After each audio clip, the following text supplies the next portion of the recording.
اعوذ باللہ من الشیطان الرجیم بسم اللہ الرحمن الرحیم السلام علیکم رحمۃ اللہ وبرکاتہ۔ کل بھی ہم نے سورہ بقرہ کی دو آیتوں کا ترجمہ تفسیر خلاصہ بیان کیا تھا، جس میں ارشاد ربانی ہو رہا تھا شیطان ڈراتا ہے تم کو تنگ دستی سے اور حکم دیتا ہے بے حیائی کا، جبکہ اللہ وعدہ دیتا ہے تم کو بخشش کا اور فضل کا۔ اللہ بہت کشاش والا ہے، اللہ سب کچھ جاننے والا ہے۔ آگے ارشاد ربانی ہے یؤتی الحکمات من یشاء، اور عنایت کرتا ہے جس کو چاہے۔ اس آیت میں بتایا جا رہا ہے کہ ایک ظاہر اور ایک انسان کا باطل ہوتا ہے، اور حکمت سے نظر آتا ہے۔ جو باطل ہوتا ہے وہ انسان کو اپنی حکمت سے نظر آتا ہے۔ ظاہر تو سبھی کو نظر آتا ہے، کسی شے کی حقیقت کو نہ دیکھے وہ نظر کیا، اور وہ حقیقت جس پر عیاں ہو جاتی ہے وہ حکیم کہلاتا ہے اور حکمت نام ہے۔ انسان کی عقل و شعور جب انسان میں یہ دونوں چیزیں مستحق ہو جاتی ہیں تو ہر چیز کی حکمت اس میں آ جاتی ہے۔ تو ارشاد ربانی ہے اللہ جسے چاہتا ہے اسے حکمت عطا فرماتا ہے۔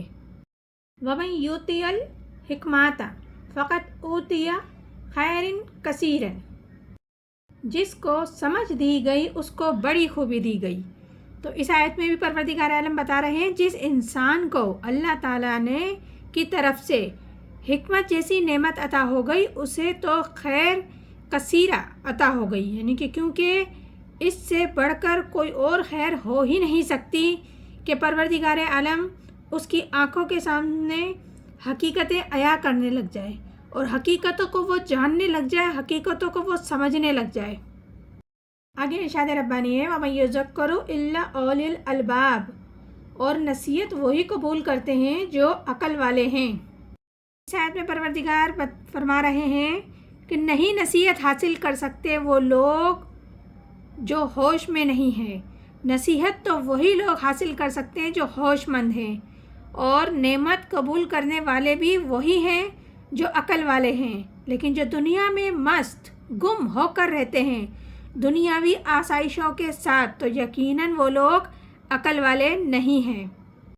آگے ارشاد ربانی ہے انفقتم من نفقات اور نذرتم من نذر فإن اللہ یعلمها، اور جو بھی خرچ کرتے ہو تم خیرات یا مانتے ہو کوئی منت تو بے شک اللہ کو سب معلوم ہے۔ تو اس آیت میں بتایا جا رہا ہے کہ تم جو کچھ بھی خرچ کرتے ہو، خیرات دیتے ہو یا منت مانتے ہو اللہ کے نام پر، تو وہ سب اللہ کو معلوم ہے، اللہ سب جانتا ہے۔ وَمَا لِلظَّالِمِينَ مِنْ أَنصَارٍ، اور نہیں ہے ظالموں کا کوئی مددگار، یعنی کہ بے جا کام کرنے والوں کا قیامت میں کوئی حمایتی نہیں ہوگا۔ یقیناً ظالموں کے لیے کوئی مددگار نہیں ہوگا۔ آگے ارشاد ربانی ہے ان تبدوا الصدقات فنعم ہی، اگر ظاہر کر کے دو خیرات تو کیا ہی اچھی بات ہے۔ اس آیت میں پروردگار عالم بتا رہے ہیں تم کو صدقات کھول کر اعلانیہ طور پر دو، جو بھی تم صدقات دیتے ہو اسے اعلانیہ طور پہ دو تب بھی ٹھیک ہے۔ خاص طور پہ زکوٰۃ کا تو اعلان ہے ہی، کیونکہ کم از کم اس طرح فقراء کا حق پہنچ جائے گا، کسی کی ضرورت تو پوری ہو جائے گی۔ وَإِن تَخْفُوهَا تُؤْتُوهَا الْفُقَرَاءَ فَهُوَ خَيْرٌ لَكُمْ، اور اگر اس کو تم چھپاؤ اور فقیروں کو دے دو تو وہ بہتر ہے تمہارے حق میں۔ یہاں پروردگار بتا رہے ہیں فرض عبادت اعلانیہ ادا کی جائے گی، تو اسی لیے صدقات و زکوٰۃ کو بھی اعلانیہ طور پہ ہی دینے کا کہا ہے۔ یہ دین کی حکمت ہے، کیونکہ یہاں بھی اکثر شیطان لوگوں کے دلوں میں گمراہی وسوسے ڈالتا ہے، لوگوں پر اپنا گمراہی اس طریقے سے ڈالتا ہے کہ تم مسجد میں نماز پڑھنے کیوں جاتے ہو، تم اپنے گھر پہ ہی نماز پڑھ لو، تم اس لیے جاتے ہو کہ تاکہ تم لوگوں پر اپنے تقوی کا رعب جھاڑ سکو، رعب ڈال سکو۔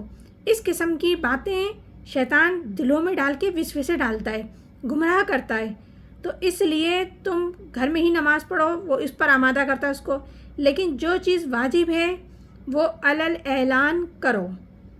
ہاں جو صدقات ہیں وہ نفیلہ ہیں، جیسے نفل ہے، نفلی عبادت ہوتی ہیں، تو بہت نفلی عبادات کا اظہار بہت بڑا فتنہ ہوتا ہے، تو صدقہ زکوٰۃ کو چھپا کر ضرورت مندوں کو دے دو، وہ تمہارے حق میں زیادہ بہتر ہے۔ دیکھو پہلے اللہ تعالیٰ کہہ رہے ہیں کیا کہ ظاہر کر کے دو تو بھی ٹھیک ہے، اس طرح فقراء کا حق پہنچ جائے گا۔ پھر اللہ تعالیٰ نے کہا اگر تم ضرورت مند کو چھپا کر دیتے ہو تو وہ تمہارے حق میں زیادہ بہتر ہے۔